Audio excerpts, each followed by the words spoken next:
फार्माकोथेरेपेटिक्स के कुछ एमसीक्यूज हम लोग डिस्कस करने वाले हैं आज।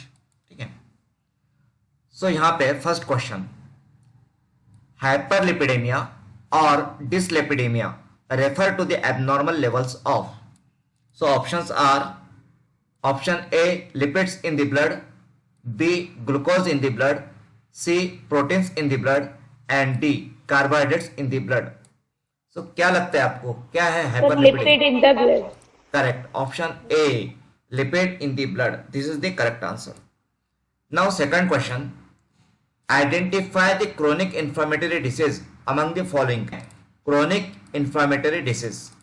So, first one, diabetes mellitus. Second, asthma. Third one is cancer. And fourth one, myasthenia gravis. So, what is the correct answer? A. Diabetes. Diabetes mellitus. Inflammatory है क्या? Is it inflammatory disease? It is not inflammatory.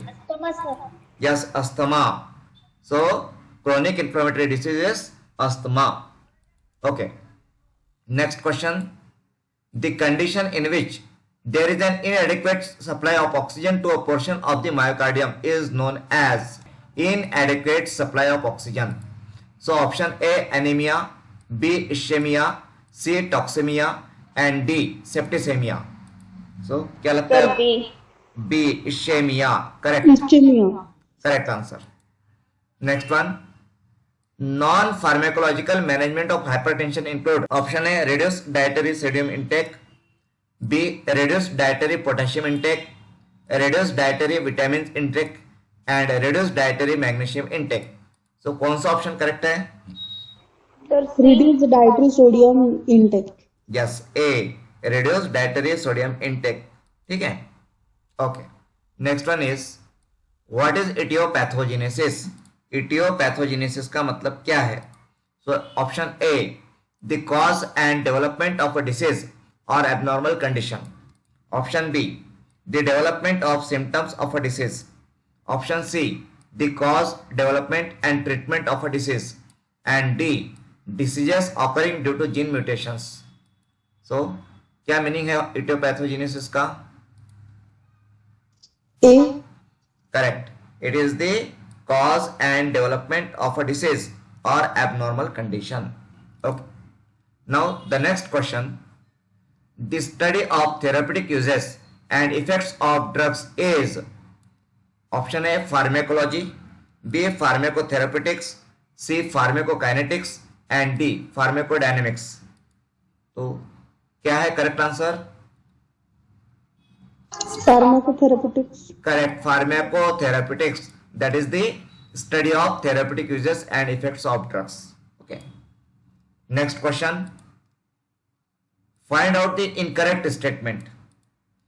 Essential medicine list is prepared by considering option A, disease prevalence, B, efficacy of medicines, C, manufacturer of medicines and D, safety of medicines. So which one is the incorrect Disease statement? prevalence. Yes, which one? A. Disease prevalence. No no no no no. Question को समझ के लीजिए. Question में क्या पूछा गया है कि essential medicine list is prepared by considering. मतलब जब हम एसेंशियल मेडिसिन लिस्ट बनाते हैं तो कौन से फैक्टर्स, कौन से पॉइंट कंसिडर किए जाते हैं. तो यहाँ पे चार आपको फैक्टर्स या चार पॉइंट्स दिए गए हैं. इसमें से गलत कौन सा है, इनकरेक्ट स्टेटमेंट कौन सा है, वो आपको फाइंड आउट करना है. Incorrect. Manufacture of medicine. Yes, manufacturer of medicine. मतलब ग्लैक्सो बना रहा है या सन फार्मा बना रहा है या रेड्डीज बना रहा है, कौन बना रहा है इसको कंसिडर नहीं किया जाता है. ओके, मैन्युफैक्चरर कौन है ये कंसिडर नहीं करते हैं एसेंशियल मेडिसिन की लिस्ट बनाते समय. Okay, so option C is wrong, that is the incorrect statement. Now next question. The current NLM India contains medicine. तो कितनी मेडिसिन है करंट एनएलएम में? What is the full form of NLM? NLM का full form? National List of Essential Medicines. Correct. National list of essential medicine. जो current है वो कब publish हुई है? 22. यस, 2022 में. और उसमें कितने ड्रग्स हैं? 384. Yes, 384. Option C correct. Next, WHO defines essential medicines as the, तो essential medicine के definition क्या है according to WHO? So option A, medicines that satisfy the priority healthcare needs of the population. Option B, medicines that must be available as generic medicines in the market. Option C, medicines that must be available free of charge in government hospitals. And option D, herbal and natural medicines that must be available in every household. So what are essential medicines as per WHO? Option A. Option A, correct. Medicines that satisfy the priority healthcare needs of the population. ठीक है. Next question. Who revises and publishes National List of Essential Medicines in India? So option A, PCI. Option B, ICMR. Option C, Indian Pharmacopoeia Commission. And option D, CDSCO. So कौन publish करता है India में NLM को? CDSCO. Correct, it is ICMR. ठीक है, ICMR revises and publishes national list of essential medicine. और national formulary of India को कौन पब्लिश करता है? NFI, national formulary of India. So who publishes?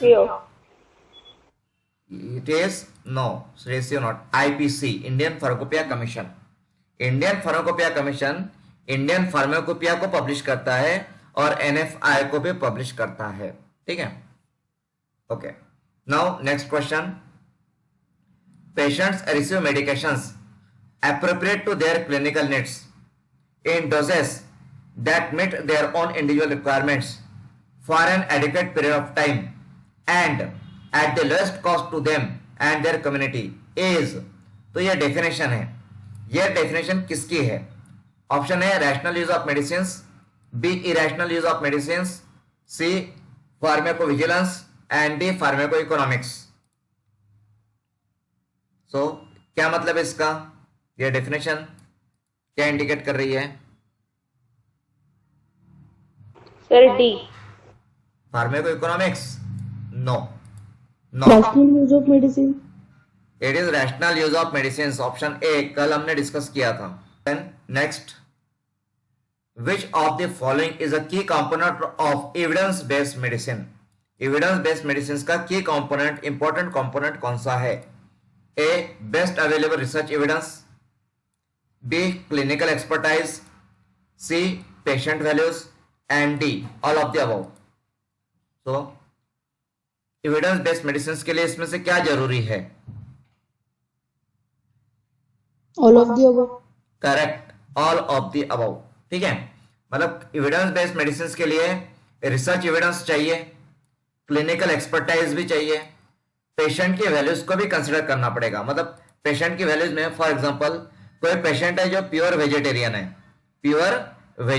है, तो क्या आप उसको नॉनवेज की सलाह दोगे? क्या उसको सजेस्ट करोगे क्या कि आपको नॉनवेज खाना है? So the patient will not accept that thing, right? तो पेशेंट की जो वैल्यूज है उसे भी कंसिडर करना होगा एविडेंस बेस्ड मेडिसिन में. ठीक है, okay. Next. In NLEM 2022 the medicines have been categorized into therapeutic categories. So कितनी थेरेपेटिक कैटेगरीज है NLEM 2022 में? So option A 20, option B 27, option C 30, option D 37. 27. 27. Option B. ठीक है. Then next one. The angina which is usually provoked by physical exertion or emotional stress is. so option A stable angina, B unstable angina, C vasospastic angina and D Prinzmetal's angina. so कौन सा angina है ये? Stable angina. Yes, stable angina. Option A, exactly. Then, question number 15. Angina index can be calculated as. Option A, angina index equals to heart rate multiplied by systolic blood pressure. Option B, angina index that is equals to heart rate multiplied by diastolic blood pressure. Option C, angina index equals to pulse rate multiplied by systolic blood pressure. And angina index equals to pulse rate multiplied by diastolic blood pressure. So, what is the correct answer? Option A. Option Option A बराबर सही है, option है, that is heart rate multiplied by systolic blood pressure. So what is angina index, क्या होता है angina index? तो angina index is a measure of myocardial oxygen consumption. It is a measure of myocardial oxygen consumption, मतलब myocardium में, heart muscles में कितना oxygen consume हो रहा है. That can be calculated by using this formula. ठीक है. So angina index is a measure of a myocardial oxygen consumption. ठीक है.